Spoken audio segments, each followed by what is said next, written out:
Hi, David. Hi, Sarah. I'd like us today to explore more about the heart and the soul. You often mention them, you also mention spirit and spirit energy and those kinds of things. And I think it would be a really interesting topic to kind of unpack because very often we come across the word soul in a religious context. Hmm. But a soul is a thing. Like it doesn't matter whether you're religious or not, you still have a soul. So there's something that we can talk about there that is not about the religious context. People can apply it however they want in their own context. And Definitely. so, yeah, I'd really just like to hand it over to you and say, please talk, heart and soul. um, Sometimes I don't go into the heart and soul too much because we have so much before we usually talk about energy, and then we talk about the consciousness of everything and how we get that all moving, and how we find all lots and lots of moving parts. But eventually, once we learn how to use loads and loads of different senses, our sensibility all points to one direction of self-truth.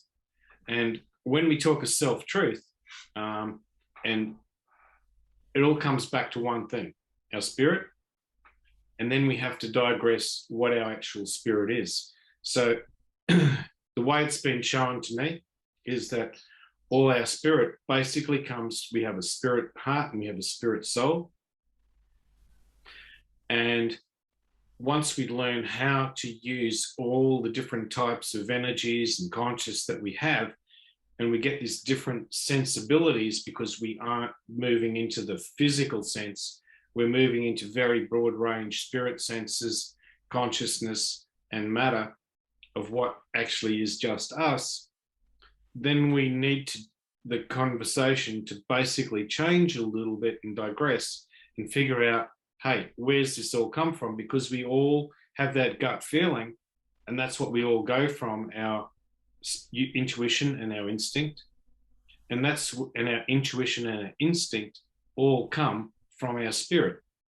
It uses consciousness, yes, and it uses energy, but it still comes from our spirit. And that's where it all comes from. So So, what over is it? What is our that's spirit? so that's where I'm just going to. Oh, okay.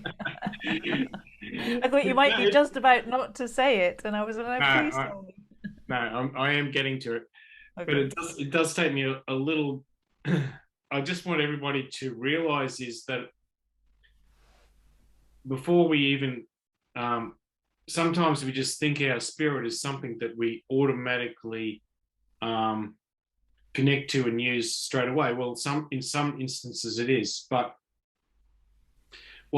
what I'd like to say is that when we get to our spirit, it's also something that we have to take a deep dive into, yeah, and find the formula of it, if you like. So the formula, as it's been shown to me, is half your soul, half your heart.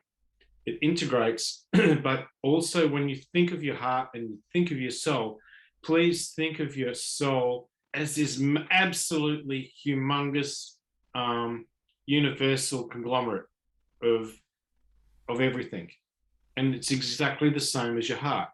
But they have two different genres, if you like, or they have two different personalities, because as they've shown to me, our heart is more or less our interpreter, but it has to interpret lots and lots of different types of soul energy, consciousness, mind, matter, um, loads of different areas, and what is basically universally our own self. And it's our personality, our ability, it's what's intrinsically ourself.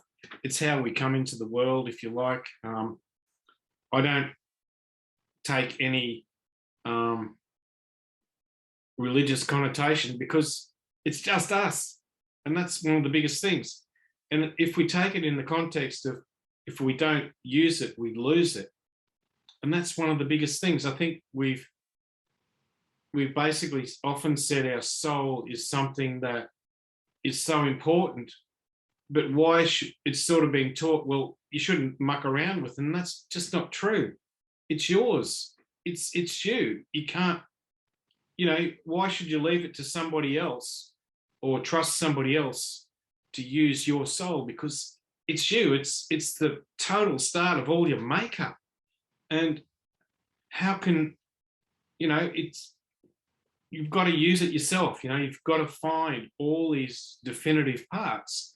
So, and that's what we do. So when we teach people how to use all their senses, and they've learned how to use neutral energy, because you can't go into your soul and your heart if you're using over positive or over negative energy. It has to be neutral energy, which has this massive, massive power in us. And when we learn how to use this massive power that is us, it takes you straight towards the most beautiful part of you. And your soul is the inner beauty of yourself.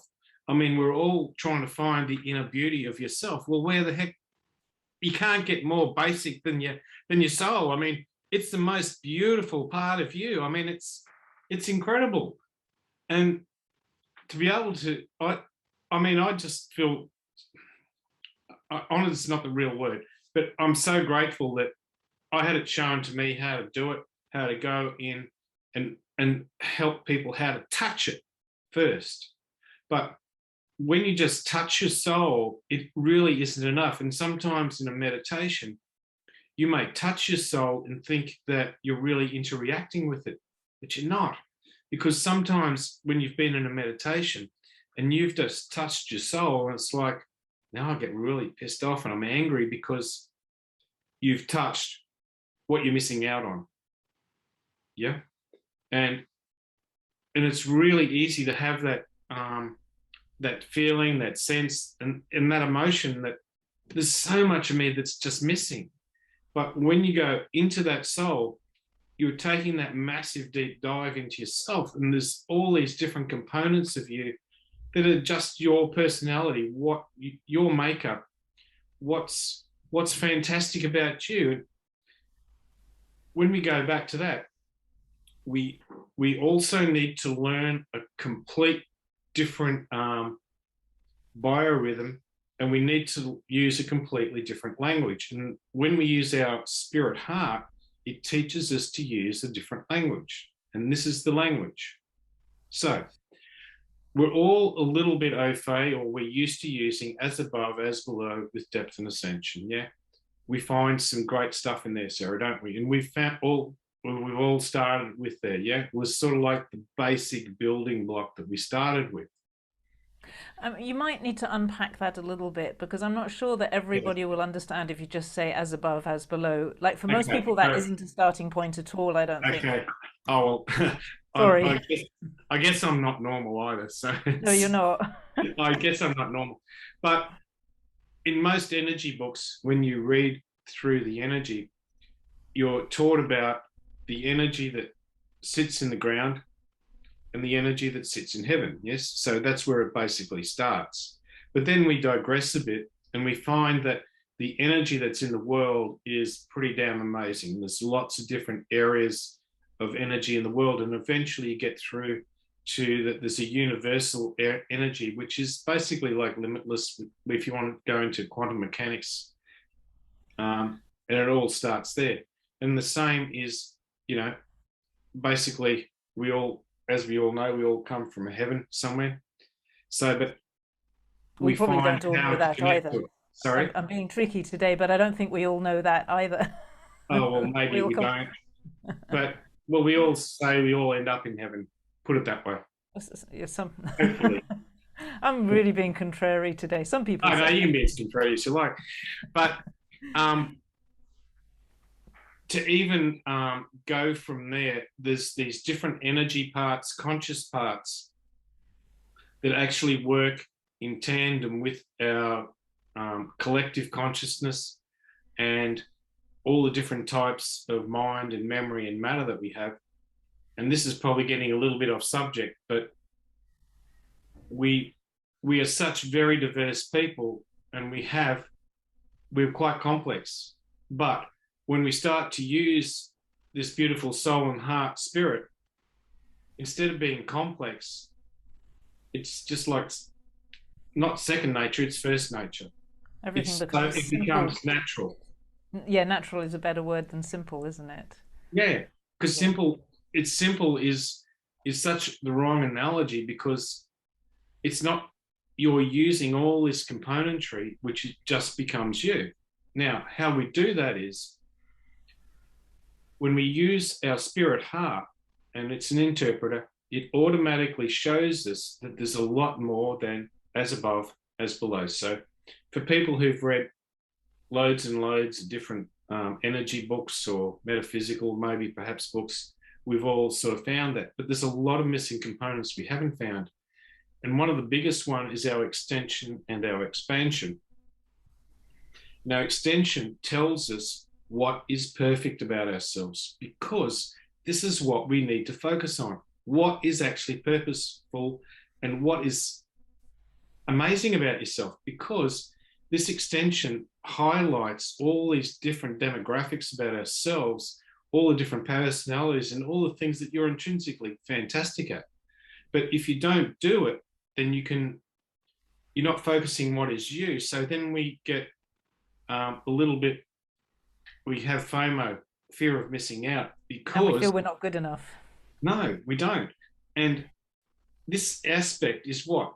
When you have something that is showing you what is perfect about yourself, it gives you what my guides basically showed me as direct direction. So when we use direct direction, and that term sort of indicates what it is, but it means that we go direct to what we need and we go direct to what we don't need, because it highlights very quickly what we need, what we don't need. Think of this in a totally different context. When we focus on what we need, we're also focusing, we're also taking out of context what we don't need. Yeah. Because otherwise, if we're saying, I don't need this, I don't need that, I don't want this in my life, that's where all our energy can actually go to, you know. So if you're having a really crappy day and say, I don't want this and I don't want that, all your energy goes to that. But when we use our extension, we're not looking at, in a lot of highly sensitive people or highly empathic or just carers, you know, people who help other people, just really nice people, you know, us really nice people. And majority of us are really nice people, you know. We want to help humanity. But that means that when we're focusing on what we do have, that's what we get, because that's where your energy is going to, you know. If you're focusing on not what's fantastic about yourself, when you're focusing on what isn't fantastic, then it's like you're saying, well, I'm really broken. And then you view yourself as broken. That means that all you're looking for then is where something is wrong. Yeah. And I know a lot of people when they say they're always looking for what's not perfect about themselves. You know, it's like, you don't, then if you're doing that, you can't value yourself, you can't value your worth, you can't value what is truly you, which is means, and that's what you're going to get, I'm sorry, because you're undermining who you are from the Yeah. very, very basic form. And And it then your doesn't get, experience will tend to confirm what you're looking for. You're always looking for what's wrong, so your experience will confirm what's wrong with you. And in fact, it's just not true. It's where you're paying too no, much attention. exactly right. And when we go to then the next cab off the rank, so our extension is connected to our expansion, which means we basically multiply what is perfect about ourselves. Yeah, you know, we're all created, you know, new cells all the time, and it's the same thing in our everyday life. We've got So, to create for ourselves. so our Sorry. extension and expansion, because you often use those words and you use Mm-hmm. depth and ascension as well, and they're often Yeah, fairly close together. Are they parts of our energy or the way that our energy kind of stretches or directions of energy? yeah, What are yeah. those? They are. We're getting technical, but I'm I guess sorry, I've I just opened up this so minefield. easy to use the I've, words, but yeah, it needs to be I've used in opened the it, so it's my fault. But I don't want people to miss out. Okay. And that's the whole thing. I don't want you guys to miss out, because if you aren't using them, you miss out. And I don't want anybody to miss out. So your extension expansion, to use it more prolifically within our using our spirit body, we have another body which is basically a light body. Okay. And that light body allows us to use loads and loads of different types of light simultaneously. So as we use all these multiple types of light, it basically allows us to use formulas that if we use just vibration, frequency, tones, and harmonics, it's way too limited. It's just the language is just it's too slow. It's not vast enough. It is just basically like, it's like getting out with a, for those of us who are old enough, and maybe there's some of you, you may have seen a slate and a, one of those things we used to scratch with. Do you use, no, when we have slate, and there was a little stick we used to use donkeys years ago. I'm not that old, and I'm the same age as you. Oh, well, there you go. It might have been how we were taught anyway. But Might be a previous lifetime, David. It's this lifetime. But anyway, so when we learned to write, it was basically on this little scratchy board that was an easel. And it's a bit like using that when actually what we need to use is a computer all the time. So we are so much like a computer, you know, we have different areas where we have all these different receptors, we have all these different analytics, and we learn how to compile everything, but we learn to process. But we learn to process also through our whole entire body, not just your head. Your head isn't just the only process. We've got all these mini processes that go through our body, which is why when you come up to somebody, yes, it's sensories, that when you talk to somebody and you get this different analytics about that person, what they're like, whether they're sleazy, nice, but you also get different things. If there's opportunities that could arise by carrying on a conversation, or it's completely a waste of time, that person is a bit of a user or whatever.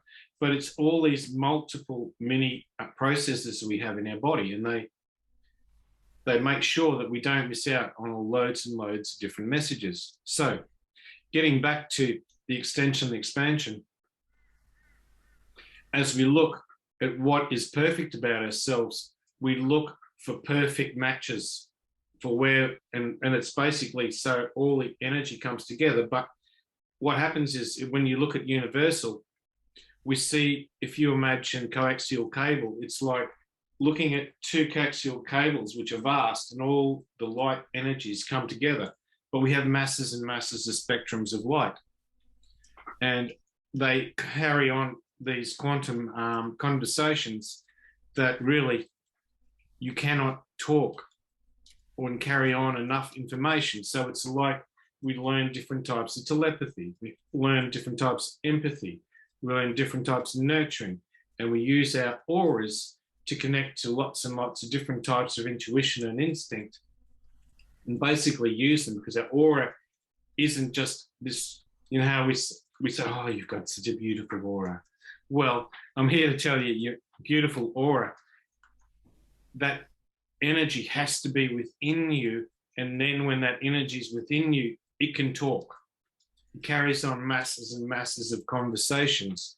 And that's how everybody starts to move from channeling to streaming information that is more succinct. It's more synchronicity. It holds more intuitive and instinctive information, which basically gives you direct direction to where you need to go and where you don't need to go. It also then highlights that there's another two conversations that we need to open up. And this is because we use which? Our soul and our heart together as one whole complete conversation, because it shows the truth, it shows a direct direction, it shows all the influences that we're asking for to happen. Because if we don't use our own influences, then what happens is we pick up the influences of others, and then we think, oh, everything we do is fantastic. But then we go and we do something, and then it's like, that's not really what I wanted. How did I end up doing that? Or you buy something, you've got to buy something, and you think that is going to make you happy. But basically, it's because of these influences that have come in when we haven't been strong enough to use that beautiful soul and heart and your spirit, because it's like, oh, if I've got that in my life, I'm going to be so happy. And then you get it, and it's like, well, what's the next thing? And because it goes into that want, not need. Because our soul and the heart combined together, you get the need conversation, not the want. So as soon as it's apart, instead of your energy, when your soul and your heart are together, your energy comes inwards. When your soul and your heart are external or split, your conversation goes more outside. And as I said, everybody I meet has this massive external body that's sitting around them. And this is why, because your soul and your heart aren't having this beautiful conversation. So right from the outset, your energy, instead of going outwards, then learns to come back inwards, so that you focus more on what you need rather than the wants of everybody else. Yeah. Or if you're highly empathic, you're also focusing just on wants of everybody else, not on yourself. So it's a large algorithm that we need to basically digress from. So sometimes you could say, oh, if I just think a little bit differently, I can overcome this. Well, I'm sorry, but your energy and your consciousness and your primary sources of all that is you, your soul and your heart, is going to differ to that. Because if you're split, your conversations, sometimes they're fine. They're coming together. Sometimes at night, you connect with that beautiful soul and heart, which is why you wake up in the morning and you think, wow, I know what I've got to do. And you go and do it. And it's direct. There's no problem with getting exactly what you need. But sometimes we get a lot of interference, and then we don't make the right decisions. We make a lot of detours until we find all the things that we don't want, and we find what we do need. Yeah. But sometimes those cycles are so vast that instead of it being, like a couple of days or a couple of weeks, it can be a couple of years or a couple of decades. So we need to cut through the chase and get right to the very guts of it. And that's why we have this gut instinct. Yeah. So we've got to use it. But getting back to the conversation of where I left off, from depth and ascension, which we learn to use, using that beautiful heart, the extension, the expansion, which then changes, and we use whole demographics of everything. We also find that there's this mass, an absolute huge mass of creativity, which is sitting way outside, way out here.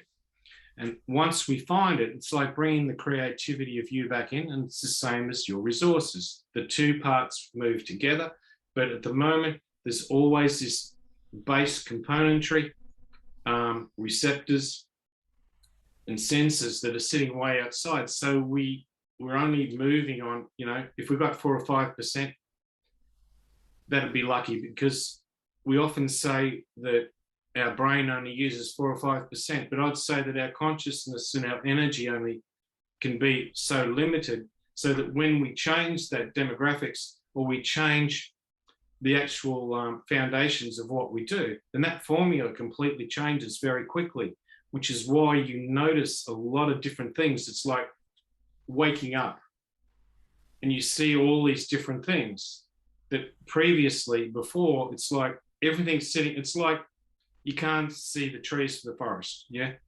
Or you can't even, and sometimes you're flat out even seeing a tree. It's just like this big mass of energy, and there's something in front of you, but you can't even sense what's there. Like all this stuff is underneath your nose.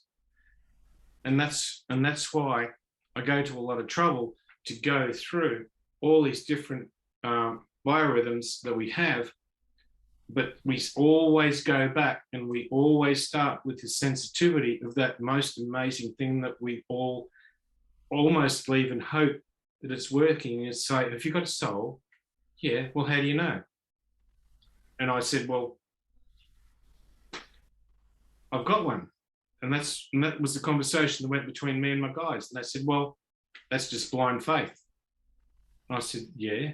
And what's the trouble with blind faith? And they said, well, how can you be responsible for blind faith? So it's like we become responsible for our own soul. We become responsible for ourselves. We become responsible for what we need in our life. Be responsible for all the connections we make. We become responsible for all those beautiful people that we bring into our life and all the ethics. So it's basically the spirit ethics that we're creating, and it's a whole foundation of us, because this is where it all starts. And it's once we open that up, Sarah, so many things change, don't they? That's for sure. That's for sure. In a way, it's hard to understand because this is really just not the stuff of the mind. I feel like whatever you're saying, my mind is kind of going like this, and it's like, oh, I just don't understand. Like, I understand, but I don't really understand anything. There's so much, and it's so. But I think that that doesn't really matter because, in a way, this is a funny thing. Talking about it just shows that it's possible, but talking about it doesn't really do it. It just No. indicates. It's like a sign that says, "Oh, if you go that way, this is going to happen." And And that's sorry, yeah, that's yeah, go that on. is that sorry, that is the problem, because it's experiential. You can it's like you can read about anything but it doesn't tell you until you experience something. It absolutely means nothing. Honestly, I've been told a lot of things here, there, and everywhere. And honestly, until you experience it, it means absolutely nothing. It really does. And what happens between the discovering it, which is where we are now, we're talking Yeah, about it, and experiencing it for yourself. That's the work.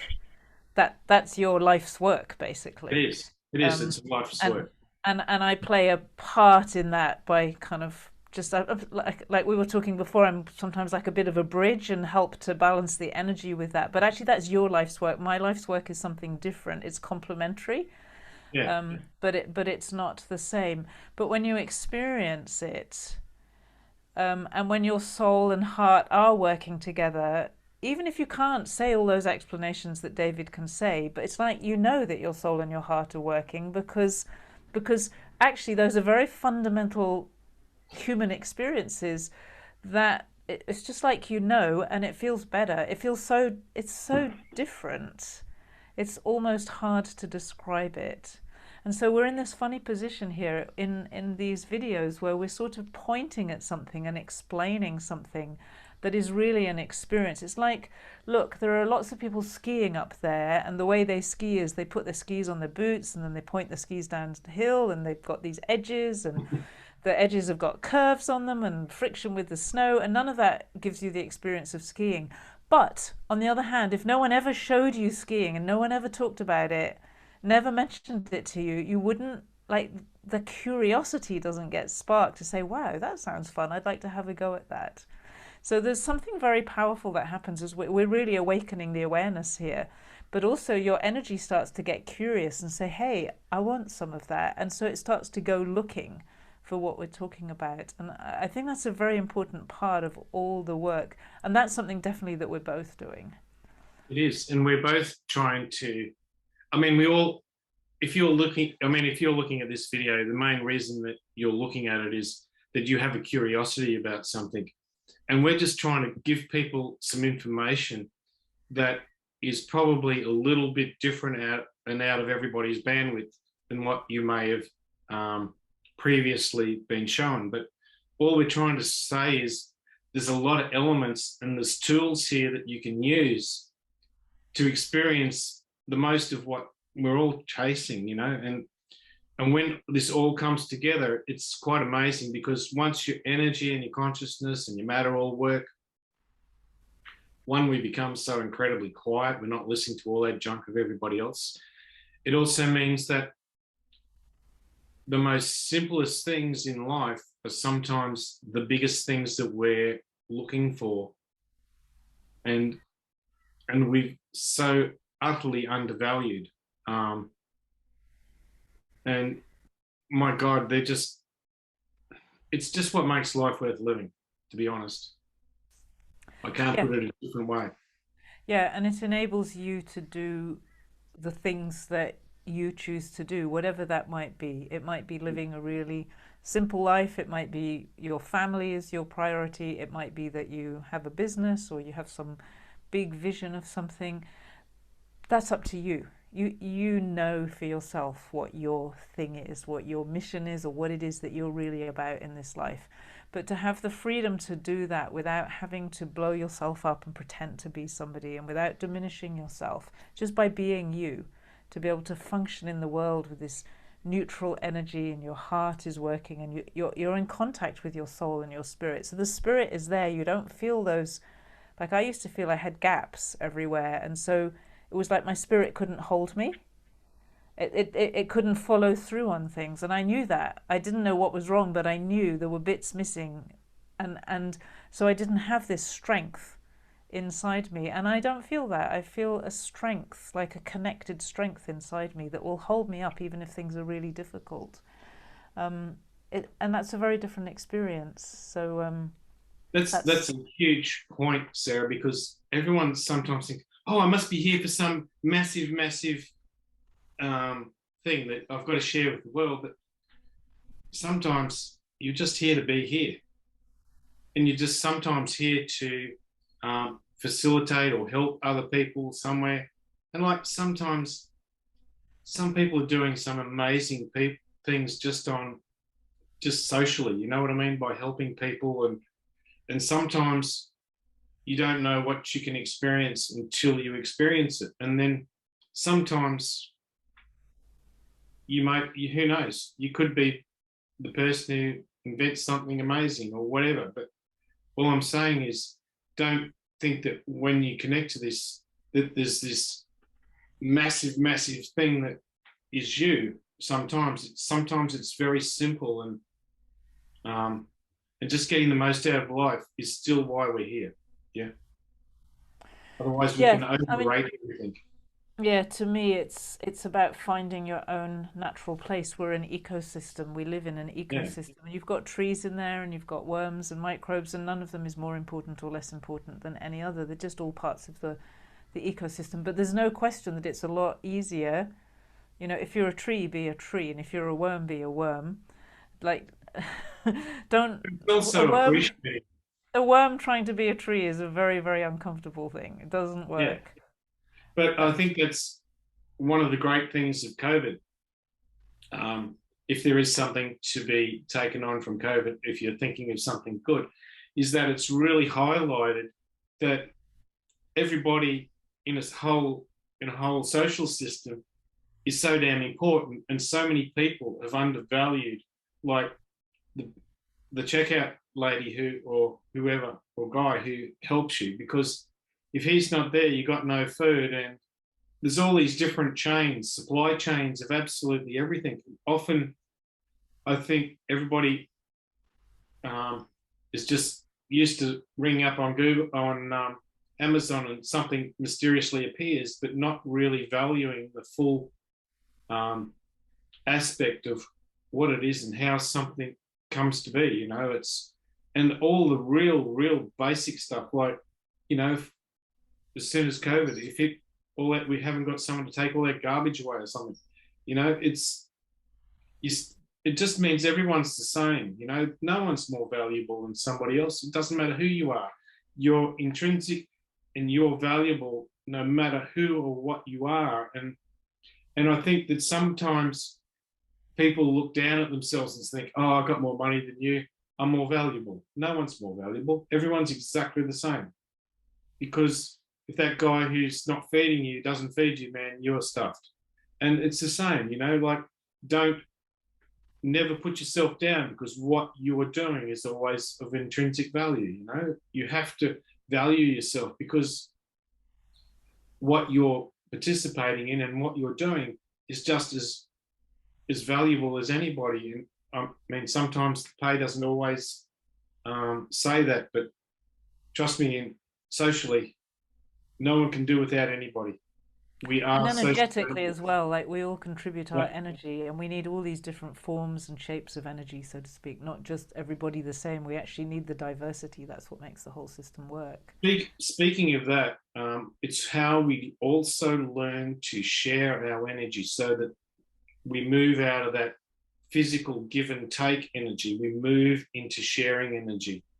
And it means everybody is more, you're all on the same level. And it's funny, we used to have a boys club, and my God, we had everybody from barristers down to um, all sort of works, civil engineers. We had um, guys who used to be concreters and pipe workers, and it didn't matter, like everybody would sit at this breakfast and have the most in-depth conversations, but also laugh their heads off, because you're sharing on a level and you're using universal language, which basically says we're all equal. And you're having the most in-depth conversations that you wouldn't have because someone's saying, oh, no, I'm more important than you. Just listen to me. But it's like everybody has something to say. That's what's important. It doesn't matter who you are. There's certain conversations that all have to be brought into a conversation, because everybody's important. You have to have your say. And once we start to use this universal language, using that beautiful soul, using that beautiful heart, it means we become more of a sharing society. And that's what is very important, because otherwise, if we just give and take, give and take, give and take, everything implodes, and we don't become socially active, we don't. And that's what we're opening up. We're opening up to an evolution of who we are. We're not staying the same populace. We're moving to a new evolved population. Yeah, that's just that difference between give and take and sharing. To have a society where that's the basis of it, you can feel immediately Mm. that Yeah. that's how it should be. That's how we're made, really. So that's a really good place to bring an end to the conversation about our heart and our soul, and understanding why this is so important. It's not a topic to ignore or think, oh, well, I'll deal with that later, or I won't take my soul to work because work is just for my mind. It's not actually true. You're so much more when you take all of it. So I think that's one of the very important parts about the work that we're doing, is to give you permission to be all of you all of the time, rather than chop bits off for half of the circumstances that you're in, because that's a very unsatisfactory experience. So thank you, David. Thank you, Thank you Sarah. It's for been a your great soul and conversation. heart. And yeah, I think that's it for today. Thank you.